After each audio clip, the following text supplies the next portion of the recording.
Basically a combination of the really, really solid branding and then radio ads, video work, podcast. So like the combination of some of those quote unquote non-traditional methods, coupled with, oh my God, I've seen their van in the street. I've seen their van in the street. Now I heard them on the radio. Like all those things working together, are showing to me, I think the highest and the strongest, ROIs with, right? So the idea that, it's not just again in all your marketing dollars being invested in digital and online.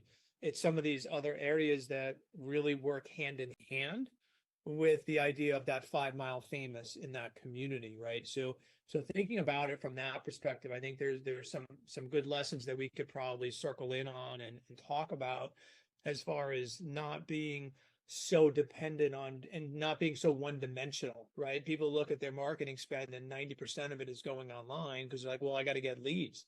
Like, well, we understand you've got to get leads, but it would be better if everyone within the community knew who you were instead of you hoping that Google is going to deliver who you are at the same time.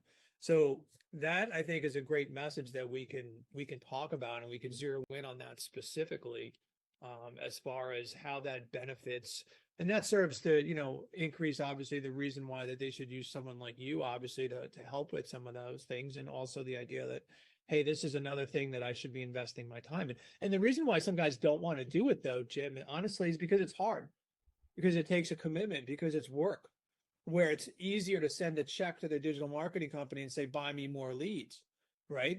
But Yeah. long run, like you're going to be spending so much more doing that.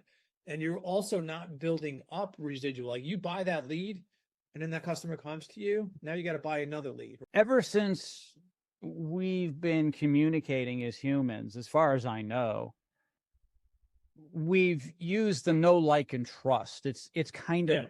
in us. So Yeah. it's very simple, right? If they know you, which is the branding, let's assume they like you. I'm not saying love, like Yeah. you.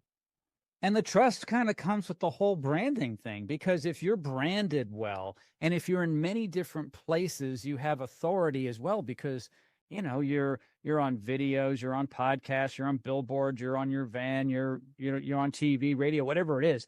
And so the know, like, and trust is so important. What's really amazing to me, and I ask people all the time, Dan, I'm like, why do you as a home service professional want to compete? And they're like, what do you mean? I'm like, you guys are just all working for yourselves. You guys are employed. No, I have my own business.